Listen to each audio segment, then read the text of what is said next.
All Blacks fans, this was not the result we were dreaming of. The Springboks have triumphed in Johannesburg. A late surge in the fourth quarter has put the men in black away after they dominated much of the match. In this video, I'm going to break down a seesaw classic game, 10 out of 10 entertainment value. And I'm also going to explore some of the positives that we saw from the All Blacks and why I think we can regroup, bounce back, and get the W in Cape Town next week. Let's get to it. Well, the first thing I want to say is congratulations to the Springboks and a big congratulations to all my South African supporters.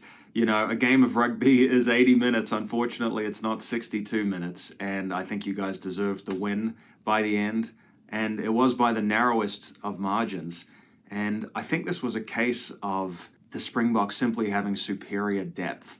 You know, if you look at where we are in the World Cup cycle, the All Blacks lost Brodie Retallick, Sam Whitelock, Shannon Frizzell went overseas. Aaron Smith, our greatest halfback ever, is gone. And then you're seeing guys like Sam Cane finishing up this year. On the other hand, I believe the Springboks really only had one retirement. And even though the Springboks are investing in their new blood, they sure have a lot of depth to call on when it comes to the bench. And I think what you really saw with this game is that the All Blacks had the upper hand in the 60th minute and couldn't carry it home, whereas the Boks had a big lift, and that's simply a depth issue. It's not all doom and gloom for New Zealand. There are promising signs that the next generation is coming along and developing well. It's just that you can't push a magic button and expedite that development. It takes good coaching, it takes exposure to big international fixtures like this one, and then it just takes a magical ingredient called time. So we have to keep the faith, but definitely a win for the Springboks bench today. You know, during the week in the build-up to this game, the New Zealand coaches were really reiterating the message that we need to start hot. In fact, the forwards coach, Jason Ryan, put it best. He said, against South Africa, you have to become desperate before you're even desperate. Kind of a funny line grammatically, but I knew exactly what he meant. You need to start with a kind of white-hot intensity, and the All Blacks did that. They rapidly built a multi-phase game in the first 10 minutes. I believe they were up 15 to 20 phases in the Springbok 22. They were looking very sharp on attack. And then they hit the Springboks with their rolling maul. Now, in the build-up to this game, I predicted that the maul would be quite a critical foundation of this game, and I must admit, I'm surprised just how prophetic my words turned out to be, because Cody Taylor scored off a New Zealand rolling maul. We stunned the Springboks with one of their most famous historical attacking ploys, and I was delighted to see it, you know. It really was an auspicious start. However, the Springboks then said, well, anything you can do, we can do better, and Bongi Manombi scored off a rolling maul in the 16th minute. And it was at that point I realized this game is going to be unbelievably simple. Unbelievably simple. There's only one factor that's going to determine the outcome of this game: territory. Because what we saw was two very good backlines. What we saw was two excellent packs who could certainly put points on the board if they could get into the opposition 22. And what I realized was whoever leads the territory stats at the end of the 80th minute, they're the winner.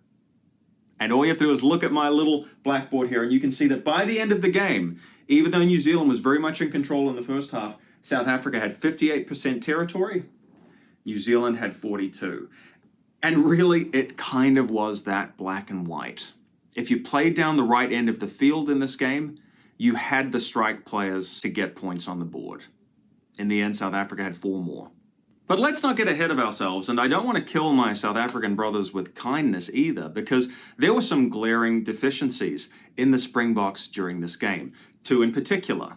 The line-out was malfunctioning. The Springboks kept going for a short line-out, but they just could not cleanly win their ball. Now, their locking stocks have been depleted. It's kind of like what happened in New Zealand this year. Patrick Tuipulotu's been out with a calf injury. Scott Barrett broke his finger, then he returned for this game. It was kind of surprising that New Zealand's line-out appeared more solid of the two.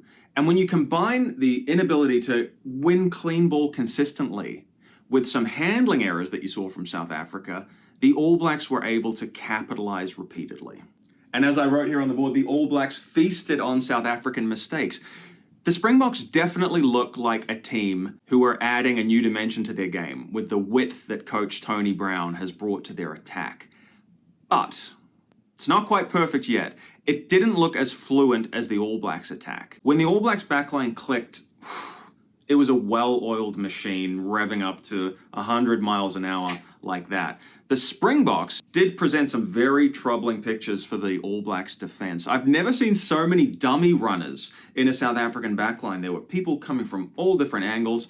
I mean, really daunting to defend against. But there would just be a forward pass or a handling error from the Springboks. Not once, but multiple times. So really, from minute 20 to minute 60, the All Blacks were gaining ascendancy, and they were very happy to take advantage of South African mistakes. In fact, in the 42nd minute, Jordie Barrett intercepted a pass that was meant for Sia Kolisi, ran about 40, 50 meters, scored a try. The All Blacks had their foot on the throats of the South Africans, and the Johannesburg crowd was eerily quiet.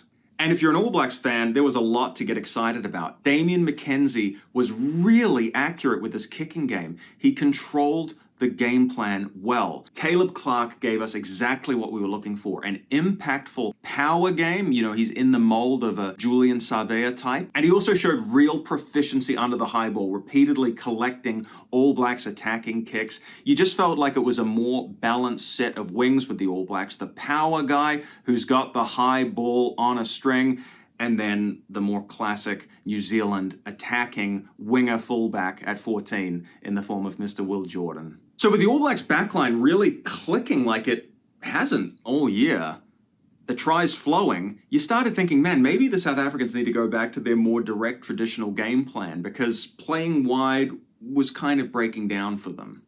But in the midst of all that, the bomb squad came on at minute 43. South Africa emptied their bench except for Kwagga Smith, who we're going to get to in a minute. And you saw those reserves grow into the next 40-odd minutes just as New Zealand was declining towards the end. So where did it all go wrong from a New Zealand perspective? Well, it happened around the 60th minute. We're in the South African 22. At this point, we are up 10 points. Pretty handy lead against South Africa that late in the game. But we got a little bit greedy. We went for an attacking lineout when we probably should have gone for the 3. And I am being an armchair athlete here, but that's what we do on YouTube. I think in retrospect, the All Blacks will rue not going for those 3 points. Actually, they were trying to land a killer blow and get ahead of the South Africans by possibly 17 points. And I think scoreboard pressure would have been the way to go instead of the absolute knockout blow, which they just couldn't land. And because they couldn't land that, South Africa was able to take the momentum back. And then there were 2 other critical factors towards the end of the game. Kwagga Smith came on, a guy who makes my blood run cold, and I say that like with the greatest respect in the world. I mean, you know, there are much bigger, burlier, intimidating-looking South African players. I get that. None of them scare me as much as Kwagga Smith, who's much more stout, relatively short, but this guy has the lowest center of gravity. He just burrows into rucks. He is so good at getting turnovers, and he gets them at critical moments. There's a strip of Jordie Barrett that I still remember from the Rugby World Cup final that proved to be critical. And in this game, he had a couple of turnovers that just made me wince because I knew how important they were. So yes, the bomb squad came on in minute 43. Yes, they gradually lifted throughout the game. But really, it was Kwagga Smith's introduction with about 20 minutes to go that was definitely the most telling substitution of the whole game from either side. And then remember how I started this video talking about the rolling maul and how important it was going to be? Well, let's revisit that.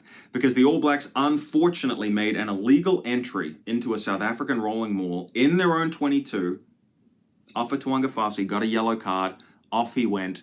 And that was when the wind really came out of your sails as a New Zealand fan, because you thought 14 against 15, this is gonna be tough. And it was. It was really tough. So the All Blacks faded, the Springboks lifted, the crowd was back in the game, roaring on their home team, and the Springboks were able to put together a couple of really good late tries. And the really unfortunate thing from a New Zealand perspective is that when we were leading 4-1, we had a bonus point. That bonus point slipped away towards the end. It could be kind of crucial in the final tally for the Rugby Championship. But at this point, you have to admit that the Springboks are in the box seat after 3 good wins with a lot of tries scored, bonus points. Yeah, they're looking like favorites. It ain't over yet, but they're definitely looking like favorites to take the Rugby Championship this year. So that's how it went. And again, I just want to reiterate congratulations to the Springboks and to all my South African followers. Yeah, man, I mean, the All Blacks were looking awesome for a lot of that game. It was really heartening to see. It was heartening to see our attack click. It was heartening to see how physical we were and how we gained parity at the set piece and even shaded the South Africans in the line out. But ultimately, the Boks were good enough to close out that final quarter. And I think that is experience. I really do think that was a major factor. So, where do the All Blacks go from here? Well, we go to Cape Town and we beat these guys there. And we hold up the Freedom Cup. That's what needs to happen, and that's what I think we can definitely achieve. South Africa has underlined their status as number 1 in the world, no question. But the All Blacks are knocking on the door, and I think that the All Blacks are a team on the up. What we're missing right now is experience, and that's building. So do I think we can turn it around in a week? Are you kidding me? Of course we can. We can absolutely go to Cape Town and beat these guys. I saw enough today to know that it's very possible. So what were the positives from a New Zealand perspective? Well, the set piece really held up. The scrum had parity. I wouldn't say that either side dominated, but against the Springboks, you just need at least parity. Our lineout also looked very, very efficient, and it was great to see Tupou Vai making calls and looking so strong in the air. His development has been one of the best success stories for the All Blacks this year. The game management also was improved. I thought Damian McKenzie had a really good game at 10. I thought he silenced a lot of his doubters. And when the game opened up, I kept thinking, damn, isn't it nice to have a running first 5 like this who can just carve out meters? I thought his combination with Beauden Barrett and Will Jordan was excellent. You had 3 bona fide playmakers on the pitch, and that made life very hard for the South Africans at times. More of that, and there will be a lot more points to flow next week. But as I touched on, depth is the issue. When you saw Sam Darry and Samipeni Finau out there towards the end, running into guys like Malcolm Marx and Steenkamp, you're thinking, yeah, these Oaks over in South Africa definitely have the edge on experience. But the All Blacks do seem to be fast learners. The young guys do seem to be growing from these experiences every week. So here's hoping that we can get more lift from our bench. Do we need to make some selection changes? I'm going to need a couple of days to think about that. I'm going to look ahead to the Cape Town rematch during the week. Right now, I think the emotions are just a bit too high, and I'm going to need to sleep on this one to figure out if we need to make any changes to the bench or the starting 15. All right, guys, I really can't wait to read your comments on this one. It was such a great game. I mean, I was mesmerized by it from beginning to end. It was awesome. The atmosphere is just the best. Johannesburg's awesome. And, man, can't wait for the rematch. Bring on Cape Town. Keep your chins up, All Blacks fans. Don't give up hope. I'll see you soon, guys. Take it easy. Bye for now.